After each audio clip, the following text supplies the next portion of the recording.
the most important thing in an upgrade is deciding on the motherboard. The platform, the basic platform of what you're using. So if you're a computer user but you don't really know what hardware you have or what hardware you should get, in other words a noob as they are called, you're not going to choose, in my opinion anyway, you're not going to choose the motherboard based on the chipset.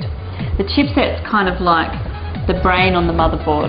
They basically bridge connections between the CPU, the memory, the video cards, the sound cards and any other devices that are on your motherboard. Yeah. They also control things like your hard drive and sound cards, and that can be built into the chipset as well. So because of this, whatever the chipset supports determines what the motherboard supports. That's right. So we took out a dual processor Opteron motherboard, which is about 5 years old.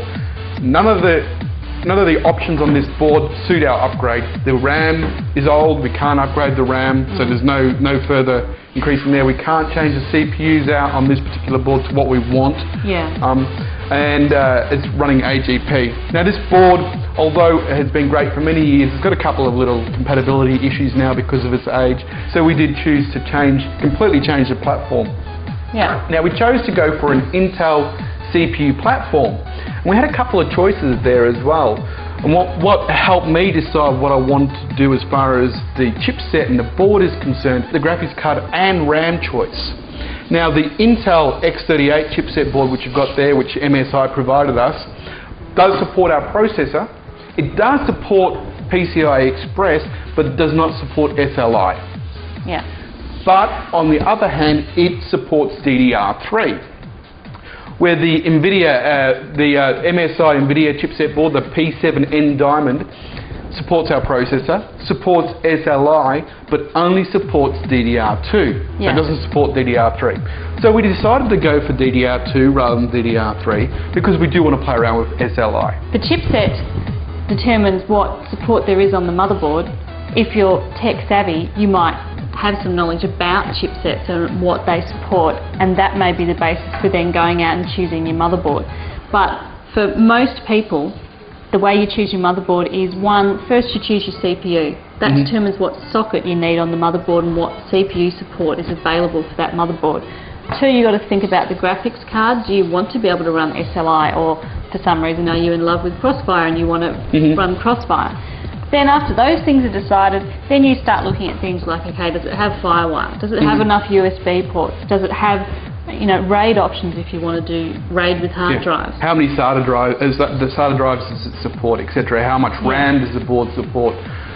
Do you need 3 or 4-way SLI? Things like that. I mean, there's all different levels of motherboards based on particular chipsets, and this is kind of like 3/4 of the way. This supports 3-way SLI. It supports the processor we want. It's got 6 SATA ports on the motherboard, 2 gigabit LAN ports, 4, 5, 6 USB 2 ports, couple of FireWire port on the back, couple of eSATA ports on the back as well. It's a pretty full-on motherboard. It's going to do everything we want. There's other things to look at, like if you want SPDIF out, or you're an audiophile, so you really want high-quality audio. You need to look at the audio chip on the board, whether or not it's 6-channel or 8-channel, or whether it's just a plain one. What MSI did with the P7N Diamond was actually include a creative Audigy PCI Express sound card. So rather than using the integrated audio, which is built into this Southbridge, they've chosen to include or bundle a PCI Express sound card for us. So aside from the fact that you want to have more power and you want to be using the latest technology, another reason why you have to upgrade your CPU when you're upgrading your system is because the sockets change on the motherboard. That's right. So not only does the actual technology in the CPU itself change, but the actual way in which it interfaces with the motherboard completely changes as well. The CPU we're using in this particular upgrade is an Intel CPU. It's got no pins on the bottom of the CPU whatsoever. The CPU we took out of the case on the Opteron board had hundreds of pins on the bottom. The safest place to keep the CPU is actually in the socket on the motherboard. Yeah, that's true. If you are upgrading, a PC that's 5 years old or more, you might have something like this, a slightly bigger, lighter CPU with a lot more pins on it. Yeah. Well, this particular AMD Athlon CPU actually has the core exposed on it. That little thing in the center there is the core of the CPU. This quad-core CPU from Intel actually has 4 of those cores inside a protective shell, which basically prevents you from damaging the core. This is a major issue when installing heat sinks on motherboards back in its day, of people actually physically damaging the actual CPU core. Now, speaking of heat sinks, there's a couple of options there as well. The higher end CPU you get, the more extreme fan you need to get, and they do provide the appropriate fan. Most of the time, the fan they provide you is going to be adequate for your needs. But possibly noisy. Now, Thermalright have actually provided us with a passive heat pipe solution for cooling our CPU. What we're going to do during our test is compare the Intel CPU fan to this particular unit here. Now, this Thermalright unit also has the option to add a larger fan on the side here as well. It gets supplied with fan clips. Deciding on the CPU is such a crucial step. How do you choose? Well, there's all sorts of different levels in CPUs. Prices as well. I mean, prices vary from $40 or $50 right through to $1,000 for a CPU. Yeah. So, I mean, how do you know what's right for you? First of all, I mean, obviously you need to look at what you want to do with your system. Are you a hardcore gamer? Are the games you want to play extremely hardcore? Do they require a lot of processing power? Do you want to do CAD work? Are you going to do a lot of graphics editing? Or are you just going to surf the internet, browse through Google and Facebook and stuff like that, and maybe not do any of that? Videos, yeah. Do a bit of photo editing, but nothing really hardcore. So obviously, if your workload on your CPU is not going to be that hardcore, you don't need to go top end. No.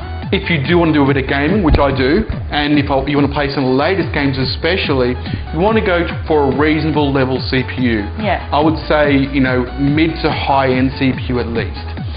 Now, the other thing to look at is cores. How many cores do you want on your CPU? Back in the day, it was fairly easy to choose a CPU because you basically just had to look at the megahertz. Yeah, obviously, really just the speed rating and possibly the amount of cache, which is sort of built-in memory. Yeah, and it wasn't really until we introduced the PR rating and multiple core CPUs that things got very confusing. So what you need to do, you look at the price range of a CPU and you basically price it out, go 3/4 of the way up. You look at the PR rating, which is it's really hogwash as far as I'm concerned. It varies and everybody does it differently. A PR rating, performance rating, some people call it, basically gives you a general idea of where your CPU stands against its own brand. Don't try and compare a PR number from Intel to a PR number from AMD. It doesn't match up. They're totally different. This is actually a fairly old CPU wafer. When a CPU is manufactured, basically the yield of the CPU really come from particular positions on the wafer itself. The cores in the center usually produce a better yield than the cores on the outer rim of the actual wafer. And if you have, it makes logical sense that you actually get more lower end CPUs on the outer rim than you do in the center of the wafer itself. After this CPU is produced, it gets cut up, they get tested, and they get batched accordingly and numbered accordingly depending on what their rating is. In some cases, a high-end CPU will actually be downgraded to meet supply and demand. So you can get, and that's where overclocking comes into it for you extreme guys. So to decide on a CPU, first you need to decide between AMD and Intel. Right. Then choose how many cores you're going to have on the CPU. Then look at the range, the models within that product range, and go to about 3/4 of the way. Don't buy the top of the line one. If you choose, not the mid-range, not halfway, but in between top of the line and midway, you're going to be happy for a good 5 years. The products in this video were sponsored by Altec Computers, MSI Computer Australia and Thermalright.